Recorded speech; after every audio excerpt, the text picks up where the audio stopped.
Welcome everybody to episode 4. Is this episode 4? Episode 4 of our podcast, Round the Ring, I believe. I'm wearing my Joey Janela shirt today. You guys probably obviously know why. We'll talk about that here in a second. So, Beth, how are you today? I'm good. How are you? Doing awesome. This was a great week of wrestling for everybody, not just in AEW, but a lot of other companies as well. We're doing some good stuff this week, but we're only here to talk about one. We're here to talk about AEW, and usually we started off with talking about Dark, and then we decided that Beth was going to do her own Dark review every week, and she was going to put it up on our channel. You can kind of see by the look on her face, it didn't quite go well. It was supposed to start this week. What happened? So, I did everything. I recorded it. It went really well. And then I went back to edit it and realized that the drivers for my mic decided to stop working or uninstall themselves. So I had no audio and I didn't manage to sort it out till late last night. So now that's sorted. I will be starting the Dark Dive next week. Fingers crossed. Correct. Assuming no more audio issues. Yeah, seems like, every time we get ready to start something, we have a hiccup. So that was the hiccup. It's now out of the way. Her issues, like she said, are fixed, and she's going to start the Dynamite review. What'd you call it? You had a nice name for it. The Dark Dive. Dark Dive. There you go. Dark Dive is going to be debuting on our channel next week, and hopefully it'll be shortly after dark. So that gives you something in the middle of the week to listen to. But towards the end of the week, that's what this is for. We'll also have one of our episodes up after her Dark review next week as well. So we're going to go right into this episode. We're going to go right into it. The first match of the night started off hot, and it was Joey Janela. I'll let you go. Joey Janela versus Darby Allin for the TNT title. And I was expecting this to be absolutely insane because they are both nuts when it comes to in-ring stuff. I thoroughly enjoyed the match, but was not expecting the amount of really good chain wrestling that took place. Holy crap. There was some good stuff. Anyone was expecting it to be quite that good, in that way at least. That is where you were wrong, Beth. I had a feeling, and I should have put it down on a piece of paper, my prediction. I should have wrote it down. I had a feeling that's what it was going to be. Because of all the hate that he was getting online for being in that match, oh, he can't wrestle, he can't do this. I figured that they were going to showcase that. AEW has been very, very good with listening to fan feedback. There was a lot of it going into that match, and I just had a feeling that his deathmatch style was not going to be happening in this match with Darby, and that he was going to be proving a point. So I had a feeling it was going to be like that. But I guess you all they did it that way, because it was really impressive. Because it wasn't what we expected. Right. And it made people stop and watch. And I didn't think they would be able to top that match until main event. Yeah. Because it was really bloody good. Yeah. A lot of people get annoyed by putting a top match on first. So like when I watch, for example, WWE pay-per-views, and they put like one of the top matches first, and they complain about it. I said, no, you need to set the tone for the show. You need to have a match like that first. So I actually loved that it was first. The one thing I will say about this is that most people probably weren't expecting a match like that, and that's because that's not his style. Well, I think a lot of people forget that these guys are professionals, and they have characters, and they get famous. They build off of that character based on a certain style. So Joey Janela has had that certain style. It's not that he can't wrestle, as we just saw this week.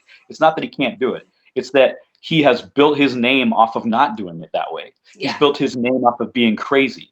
And when you're good at something, as the Bucks will say in their book that I read, keep doing it. Whatever works for you, whatever gets you over with the fans, keep doing it. And that's what Joey Janela has always done. The deathmatch style. Same with Darby. That's why it was unexpected. Yeah, it's same with Darby. So that's why it was unexpected to see the match go down that way. But the winner of the match, as we all could have probably guessed, was Darby. But I think Joey Janela did a lot for him.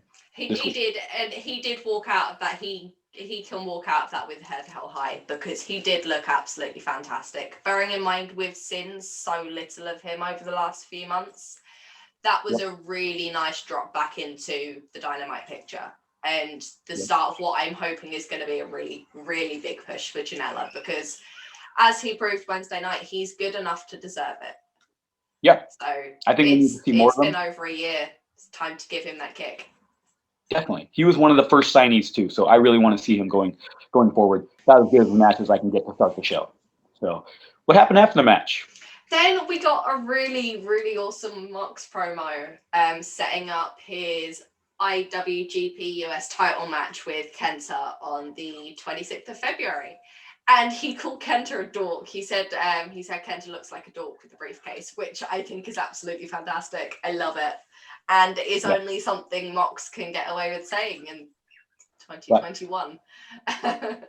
And he's been saying that for a while. Like when he was Dean Ambrose, he was calling people dorks and nerds and stuff like that. So that is something very John Moxley of him to say.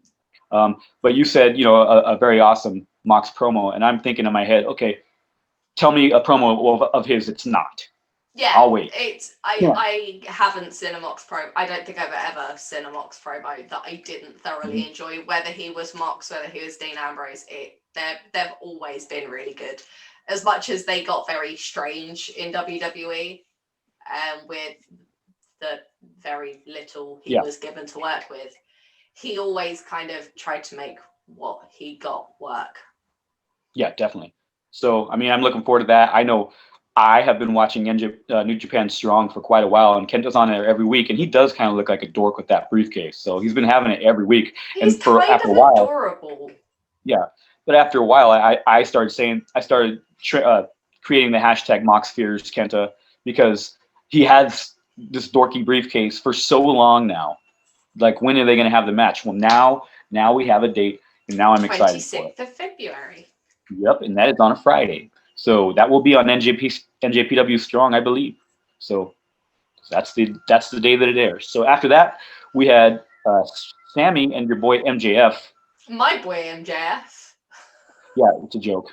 He's no one's boy. Nobody likes him. I don't want to be saddled with that. Thank you very much. Yeah. So yeah, the one everyone. Okay. After that, there was a Sammy, the one everyone loves, and this guy named MJF. What happened there? MJF made it look like he was trying to record Sammy saying that Jericho's the worst thing in the world. So Sammy destroyed his phone and punched him in the stomach, as you do. Very good. I mean, every time someone throws a phone, you can kind of feel their pain because these things aren't cheap.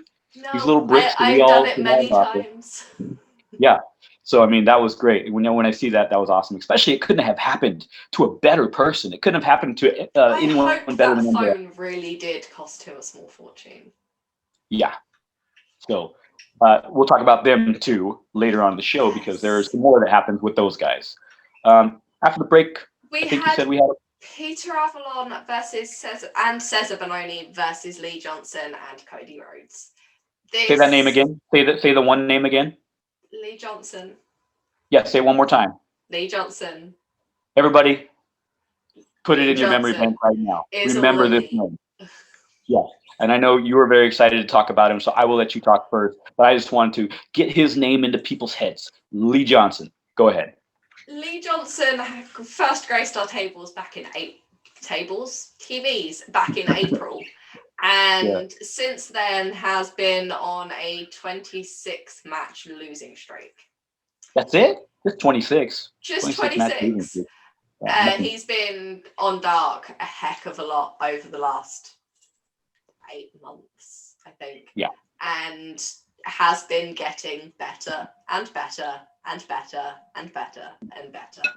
He then won Pretty Peter Avalon's pageant provocation, which Peter was not happy about. So he brought out Cesar Bononi and all hell broke loose. This was on Dark a couple of weeks ago. That led to Wednesday night's match of Cesar Bononi and Peter Avalon versus Lee Johnson and Cody Rhodes. We saw Cesar Bononi and Peter Avalon on Dark Tuesday night, and they actually looked really good as a tag team. They work surprisingly well together. It's not a combination I would expect to work, but they complement each other really well. And I was really surprised by how good this match was.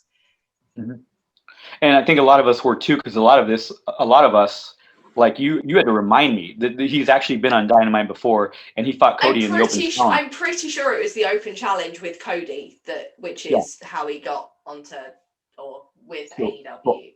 it's been so long, and the pandemic's pretty much been raging on since February of last year, March, and so I hadn't even remembered that I had seen him on TV. So to me, in my head, watching it on Wednesday night, this was the first time I'd ever seen it.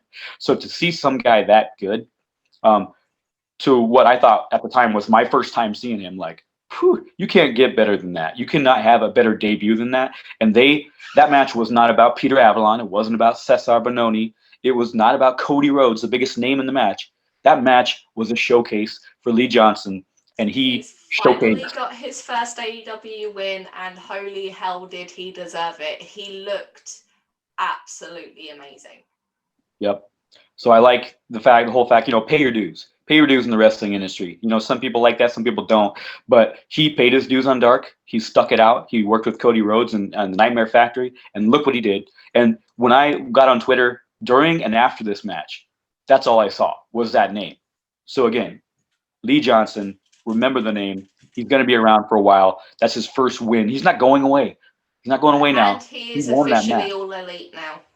Yeah, he's officially All Elite. And they put up the graphics, so that means they want that guy bad, and to put him on TV after what happened on Wednesday. So on the kind of announcement bandwagon and people becoming All Elite, Aaron Solo and Nick Comoroto both joined the Nightmare family this week. What? Officially, graphic and all. Mr. Colorado. Yes, Mr. Colorado is All Elite. That's awesome. Nightmare family, not All Elite. It's different. He's going to be, though. He is going to be. And I'm hoping Aaron Solo is as well. But yes, they both joined the Nightmare family this week. Yeah. And I've seen Aaron Solo a couple of times. So I've seen him a couple of times in person, is what I meant. And we'll see what happens there. But he's another guy I don't hate. Then we had Bucks talking to the Good Brothers. Yeah. The terrible brothers. The terrible brothers. A awesome match for next week. We've got Young Bucks versus Santana and Ortiz for the tag titles next week. And I am going to say this now. Santana and Ortiz are going to win, and we're going to get Santana and Ortiz and versus MJF and Jericho at Revolution for the tag titles. And I am very happy about this. I am not. If that is what happens, I am going to be sad. I am going to be stamping my feet and throwing my arms in the air like a whining kid with a tantrum, like Christian back in the day, 10 years ago, 20 years ago. I love the Bucks. But like you said, the story there is great. To put that on Revolution, Santana Ortiz versus MJF and Jericho, that will be a great story. And it is probably a better story. Well, it's not probably. You're right. It is a better story than Young Bucks versus MJF and Jericho. So I can see it, and that's why when you said that, now it hurt because I can see it happening, and now I never even thought of that until you brought it up. They go all in for the story. Yeah, you're right. What AEW do? Will I be happy that Santana and Ortiz get the belts? Absolutely. I'd rather see Bucks to keep them. Yeah, which sucks because, like we just said, she said that Santana Ortiz deserves it.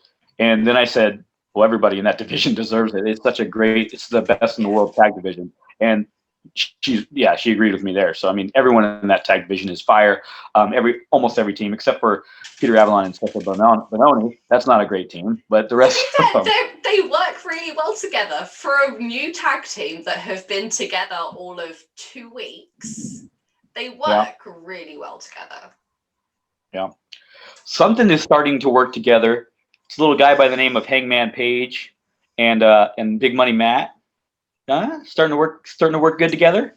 Well, Matt seems to think so. Hangman, on the other hand, swapped out the contracts in the bar, and we've got no idea what he made Matt sign. And I'm very much looking forward to seeing this one play out because I'm so glad that Hangman isn't being taken advantage of again, and that he's managed to get kind of pip it in the bud before it gets too far with Matt this time. Oh, we do know one thing. That it was on that contract, and it's nothing good. That's what the one thing is we know. He wouldn't have switched it out if it was something great for Matt. So this is going to take advantage of Matt. Been taking 30% from a private party, wanted to take 30% from Hangman Page. So what's going to happen? Hopefully we find out next week. I don't want to wait too long on that.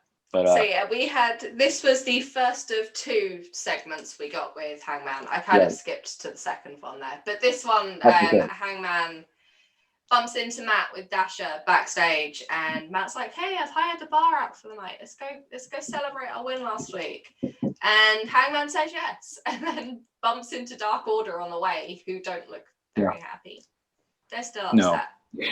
Yep. And then in the second segment we get later on, they're sat in the bar, and they're like, "Okay, maybe we do work well as a tag team." And Matt hands Hangman the contract. Turns his back, Hangman tosses the contract, pulls one out of his pocket, and him and Matt both sign the switched contract. So yes, very much looking forward to seeing how this plays out over the next couple of weeks and what Matt has it'll be something stuck in. It'll be something funny. But yeah, I totally missed it. Everybody online didn't though, so thanks for Twitter for reminding me that he switched out the contract, because I didn't see it. I was too busy typing "no Hangman" on my Twitter. Because I would have been pretty sad if he took advantage of that guy. But we had a wedding recap after the first Big Money Matt and Hangman Page segment. So not much to say about that wedding recap. It was a wedding recap. It was a wedding recap, yeah. Between those 2, though, we did get Pac versus Ryan Nemeth. Yes. I feel extremely disloyal, because I said on last week's show that I liked Ryan Nemeth. Yes, she did. Or the week before last. Yep, she did. She tweeted it too. She even talked about professed her love for this guy a week ago. Professing my love was going a little bit too far, but I did say how much I enjoyed watching him in the ring. And as much as that is still true, I do prefer watching him in the ring to his brother Dolph. Oh yeah. After the promo he cut on Dark on Tuesday night, it was like a promo love child between Dolph Ziggler and The Miz, and I've heard it before far too many times, and every bit of joy I got from watching his rather enjoyable performance in ring just kind of died after that promo, and now I'm just like and there was a smug smile of satisfaction on my face as Pac finally locked in that brutalizer, and the picture has gone all over the place. Even Dolph retweeted that picture. It's awesome. And I was definitely very happy as that brutalizer got locked in. Such a quick tap out too. That was a very quick one. They do that a lot, to elevate a guy that way above someone else. So he tapped out pretty quick. I think we were talking about that promo that he did on Dark. Yeah, some people are just better off in the ring. I've always said that I enjoy wrestlers. When I pick my favorites, you'll notice that none of my favorites are really great wrestlers with no personality, with no character. Like, nothing against Cesaro, but amazing wrestler. He's one of those guys that doesn't really excite me when he opens his mouth or when he's in the ring. So I need that. So just like you said, I thought maybe Nemeth had it, but then he opened his mouth and then he just ruined it for everybody. I think me and you would have rather watched these birds for 2 minutes than to listen to him talk again.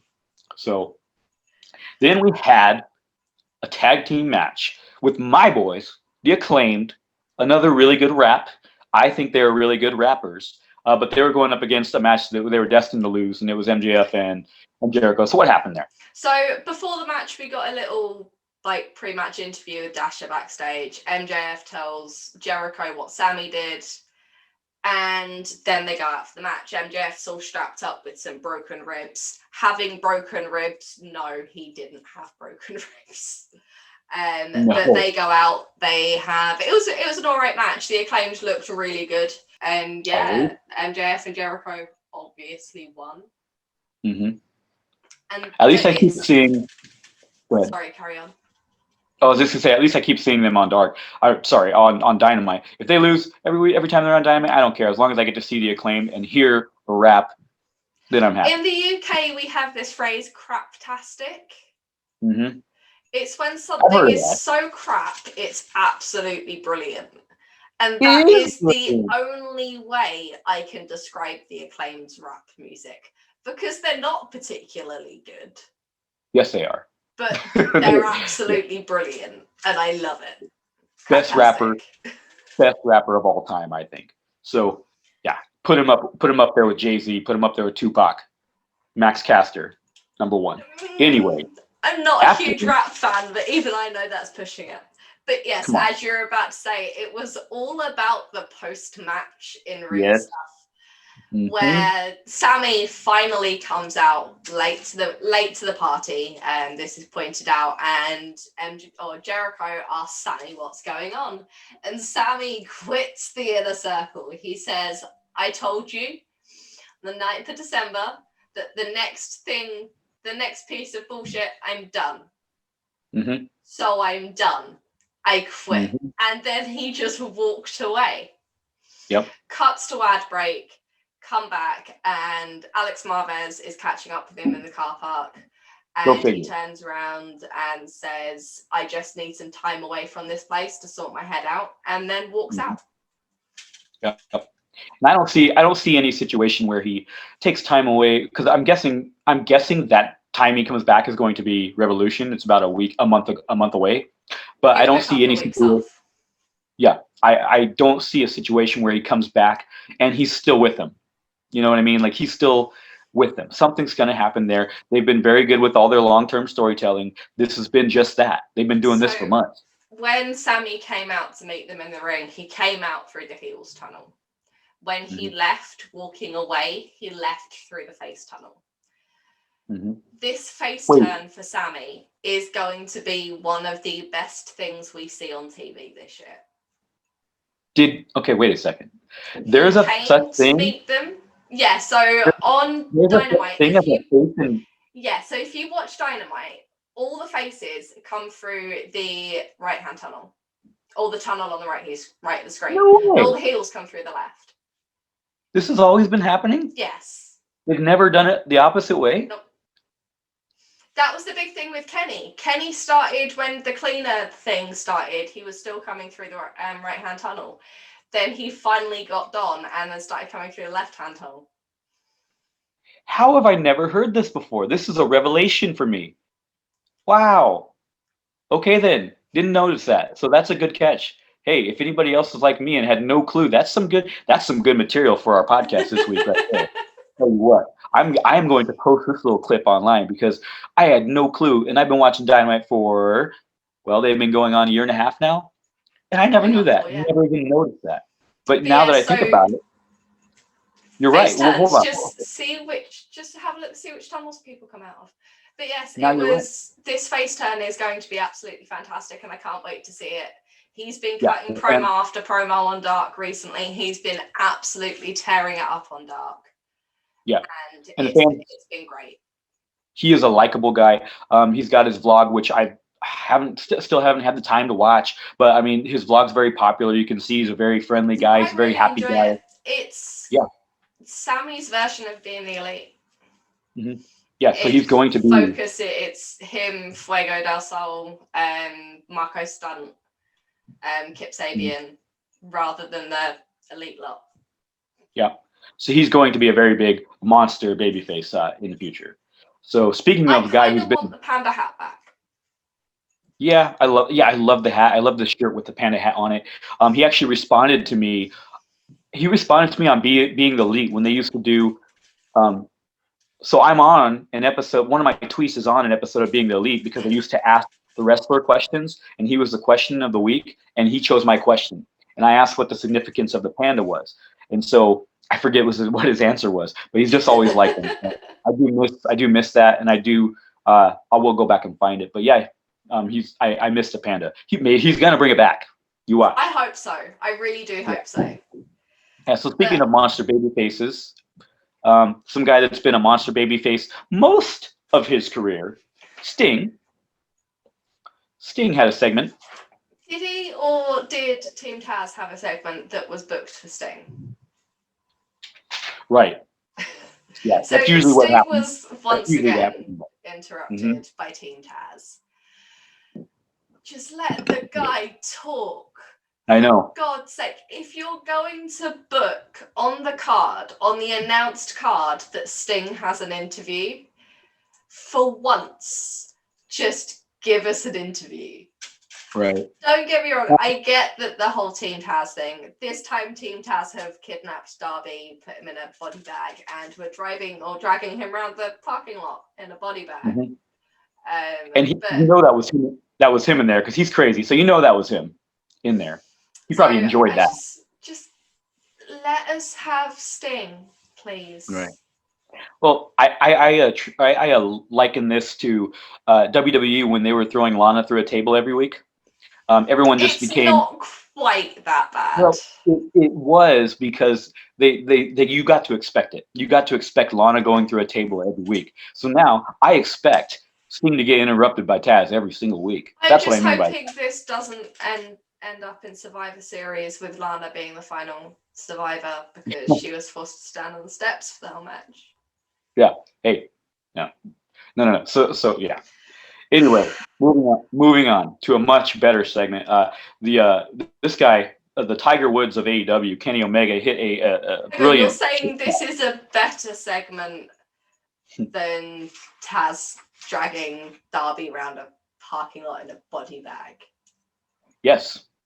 He hit. Your expectations are really low tonight. He hit a bunker shot into the hole. Who does that? Tiger Woods can do that. Nobody else in the world but Kenny Omega can do that. That's an amazing feat. So Marvez has popped out of his pocket dimension of awkward location wrestling interviews. He is everywhere. Finds Kenny on a golf course. Mm-hmm. The good thing about Marvez is now they have something for him. When he was he's that guy who's everywhere. He finds people to interview everywhere. He's right spot, right time, all the time.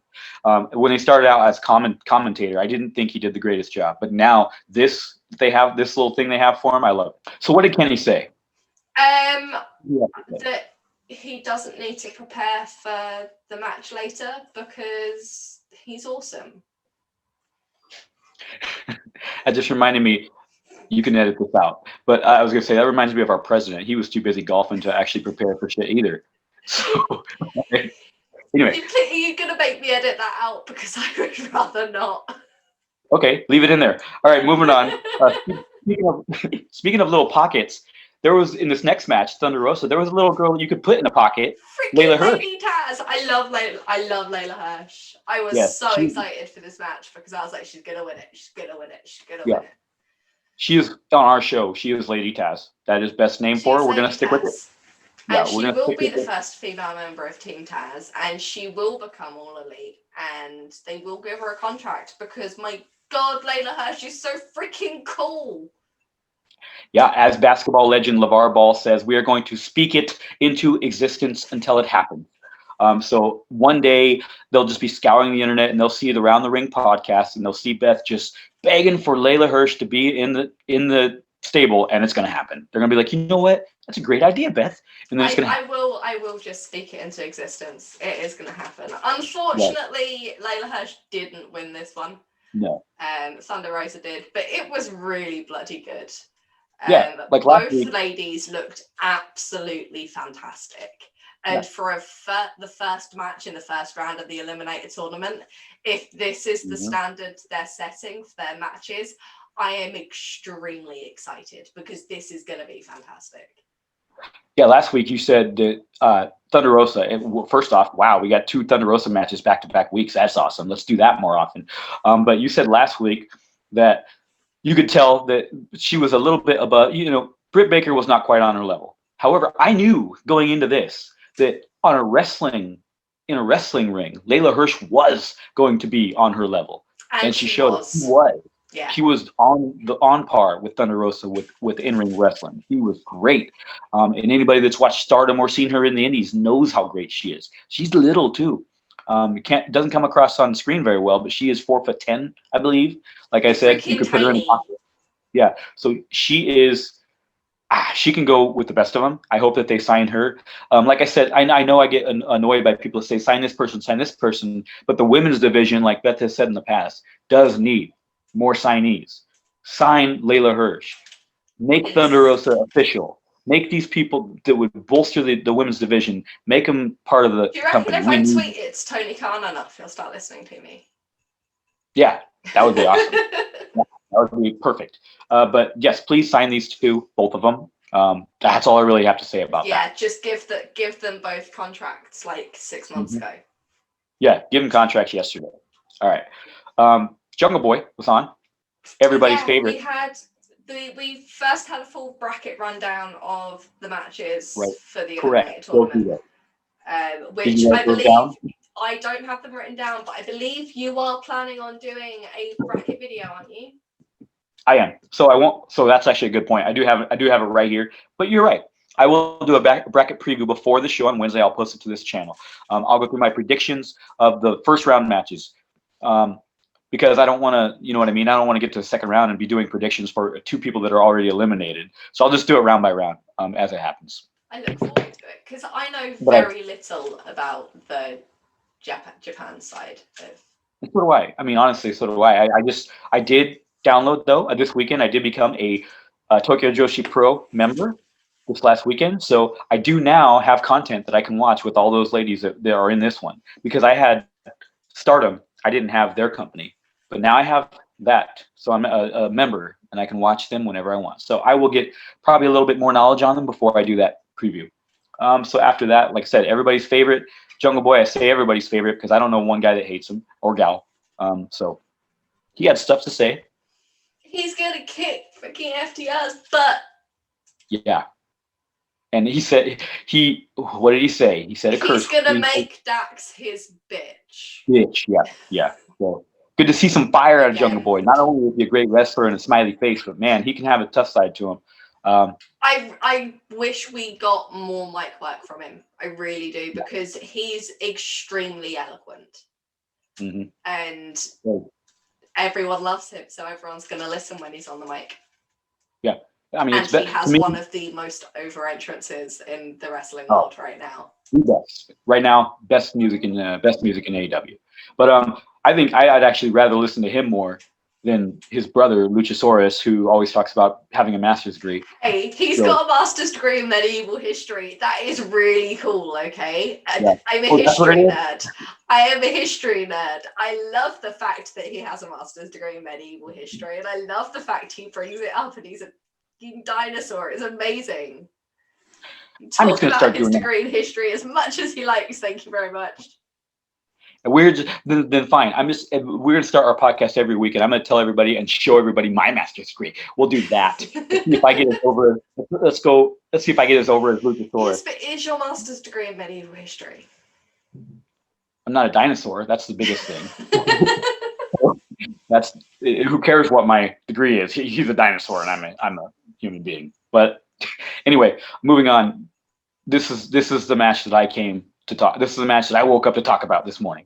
This is the match that everyone wants to talk about. It's the match we have been waiting for since, I don't know, how long have they been teasing this New Japan stuff? How long have we been begging for that Forbidden Door to be opened? A lot. And I liked how commentary said at the very beginning of the match that the title, first off, I love that he brought the title to the ring because it's a beautiful title. It's a red, it is. It's a beautiful title. I haven't seen it in a while. He hasn't been on New Japan, and it's just, anyway, I love seeing that. But I also liked on commentary how they said that there's three former U.S. champions, New Japan U.S. champions in this match. And it was Kenny, it was Mox, and it was Lance Archer. And guess who doesn't have it? The guy that's going for it. So, I mean, this is probably, Kenta's probably going to win it. That's my prediction. So that would be 4 of the best wrestlers in the world. Yeah, in the ring. 4 of the best wrestlers in the world who are pretty soon, once Kenta wins that belt, pretty soon everybody in that match would have held that belt. So that was pretty cool. And Mox got the title from Archer. Archer, yeah. Mox won that title from Archer when Archer was New Japan before AEW began. Because like I said, Mox has been holding on to it for quite a while. He fears Kenta.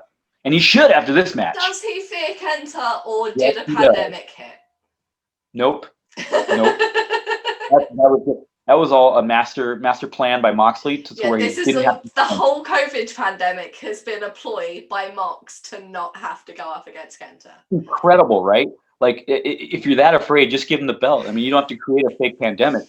Going into the match, we had Kenny Omega's entrance. The camera angles are all weird. I am assuming this was a New Japan match that just happened on AEW because it didn't feel like an AEW match. It didn't look like an AEW match. It wasn't shot. The camera work wasn't AEW style camera work. I can't say it's New Japan style because I don't watch New Japan, but that's kind of what I'm assuming. You're right as far as the brutality goes. Definitely right. And they do like to mess around. They would have never have went backstage, like in the kitchen, which I thought that was a very good segment. I loved the whole kitchen segment when they were in there and he hit a DDT on the whatever. I love the ref. The ref did a very good job of making sure that table was not going to move. Stayed exactly where it was meant to. Yes. Yeah. Probably underrated performance there by the ref. But no, for the most part, they like to just fight around the ring. They don't stay out very long. Yeah. But as far as the brutality part of it, yes, definitely. It was strong style, New Japan style match. And with Archer looked absolutely bloody amazing. Like he did. He took out 4 of the best wrestlers in the world when the Good Brothers turned up. Oh yeah, the Good Brothers turned up, by the way. Yeah. It was three promotions in one match. Yep. How awesome is that? The Forbidden Door, which now is trademarked by AEW. So they've got the trademark on the Forbidden Door. Well, they filed for it. Yeah, the Forbidden Door and Forbidden Portal. I read that today. Ah, I did not see that. I know they've gone for the trademark on Too Sweet. Mm-hmm. I didn't realize they'd gone for the trademark on Forbidden Door as well. I'm going to have to look into that. Yeah, Forbidden Door and Forbidden Portal. So both of those. But anyway, yeah, he was in a ring with, let's face it, yes, Archer's probably one of the best in the world too, but I'd put him in the top 20 maybe. But he was in a ring with 3 of the top 5 probably in the world. And he did not look out of place at all. Yeah.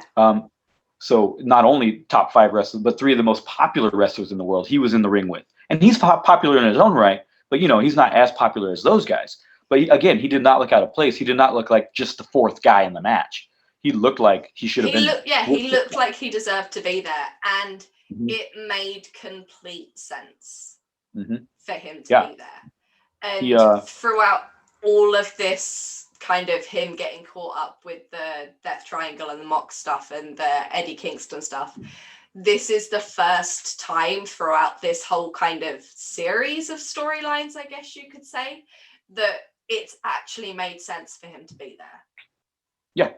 And sure, he took the pin, but it wasn't for lack of trying. It took how many people did it take to knock this guy out? After 4? Completely clearing the ring, yeah. And a lot of people I've seen online have said, oh, he was only there to eat the pin. No, he wasn't. Yes, he did get pinned. But God, he worked his bloody ass off and looked absolutely fantastic in doing so. All 4 of those guys and the Good Brothers, when the Good Brothers showed up, looked absolutely fantastic in that match. It was brilliant. Let's talk about the double foot stomp from Kenta on Moxley. That was my favorite part. I posted it online as well. Very good camera work right there. He basically Archer was getting ready to do some type of powerbomb onto the announcer's table, and that's where the camera was. So we had us looking at them, and then all of a sudden he goes for a clothesline on Kenta. Kenta ducks it and immediately runs and jumps off the stage onto Moxley. That got me out of my chair. The whole match. It was a really good way to finish off what was another level show. Bear in mind, other than the one Duff episode we got a couple of weeks ago, AEW has been absolutely fantastic for the last few months. Yep. But they've stepped it up another notch this week, because if last week was a 10 out of 10 show, this is a 15 out of 10 show. Yeah, which I gave a 10 out of 10, which I'm going to have last week, which I'm going to have to revise how I do show grades later on. But yeah, definitely it was, if someone was on the fence whether Lance Archer was a main eventer, I think this showed it. This absolutely showed that he deserves to be in the ring with the best in the world. And I think it's going to be hard for him to take a step back now. I think it's going to be hard for him to start going for the TNT title or something like that. He seems like a main eventer now after this. You can be a main eventer and still do the TNT run, though. Cody showed that. True. And Cody made the TNT title mean something that a main eventer can go for it. And it's not a jobber belt. It's not your traditional mid-card belt. Yeah. There is one match that I wanted with Lance Archer on AEW that I will never get. And unfortunately, here we are, a third straight week talking about Brody Lee. Rest in peace, Brody Lee. But I really wanted that match so bad. I wanted Brody versus Lance so bad because I thought they were both on the same level. They're both huge guys. They're both strong, and I thought they would have been a great two to main event someday for the world title. Won't get it, but hopefully we get Lance Archer in the main title picture within the next couple of years. There is still some people ahead of him probably, but I do want to see him. He did have the run for the title against Marks. Yeah. Which it was a nice run. It was a short run up to the match, but it was really good, and he did look like he was meant to be there. And especially with the history he's got with Mox, and Mox winning the IWGP title off him. And so it's one of the very few New Japan matches I've actually seen. And it was brutal. Yeah, I do remember that part. Yeah. So, I mean, I hope that this match changed a few opinions, not just on Lance Archer, but on Kenta, because a lot of people don't even know anything about Kenta. Yeah. Don't know that most of these wrestlers, a lot of wrestlers in WWE and all across the world took a lot of stuff from Kenta. Kenta's been around a long time, so I hope that he got to showcase himself too. Everybody already loves Mox, and then the fourth guy in the match, drawing a blank. Kenny. Kenta, Kenny. Wow. When Kenny Omega is the most forgettable person in a match, you know it's a good main event. Yes, exactly. That's a good point. So, like I said, unless you have anything else to say about that match, one thing I will say is underrated pop for Jake the Snake's clothesline. That I did get a little pop out of that. I'm loving seeing Jake get involved more and more. First it was the DDT on Angelica a couple of weeks ago. Now this, I absolutely love it. Yep. So I will revise my show grades. We'll do the show grades now. And like I said, I can't give shows 10 out of 10 anymore unless it is amazing, which this week was. But I just feel like they're going to top it eventually. So I'm going to have to give it a 9. It was pretty much almost perfect. Nine's almost perfect. If a girl said that I was a 9 out of 10, I would take it. So, I mean, that's about as good as it gets. So that's my grade, 9 out of 10. I would give it an A star, but not quite full marks. A what? An A plus, but not quite full marks. Got it. Okay.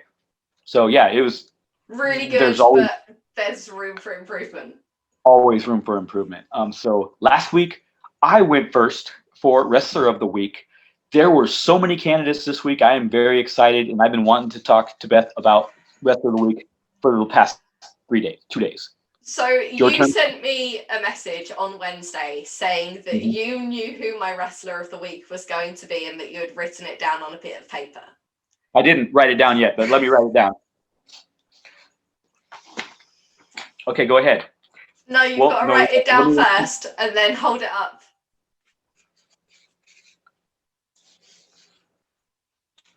Well, my handwriting is terrible. Knowing you, I thought that I was pretty sure that you're right there. Very, very, very close. It was a toss-up between Lee Johnson and Joey Janela, but Joey got it. Oh, boy, Joey Janela. Tell us why you got it. Because that match was really bloody good. Right. To be the opening match of Dynamite when you haven't been on the show for months has to be nerve-wracking. Whether you're used to doing TV work or not. Especially after Beach Break and how big a show that was. Following that up with the first match after that, that's got to be nerve-wracking. And he blew it out the absolute park. It was a great way to start the show. I didn't think anything but main event would top it. I was wrong.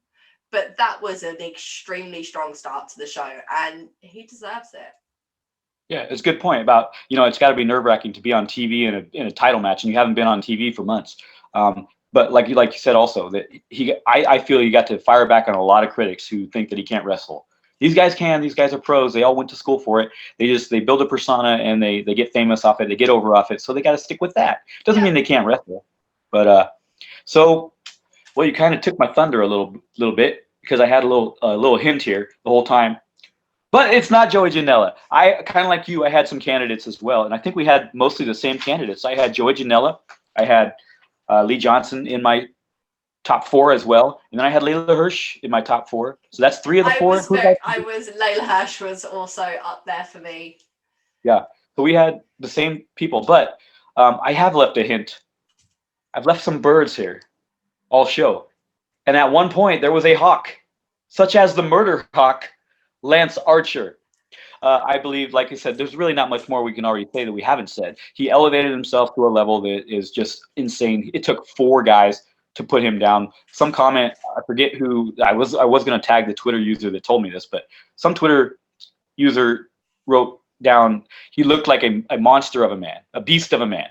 That's the best way I can describe it. At the end of that match, the end of that match. Yes, even him. Even in the end of that match, when he got pinned, he looked like a beast of a man getting pinned because it took 4 freaking guys, including the TNA Tag Champs, to beat him down. So there's people online actually saying he got buried. He didn't get buried.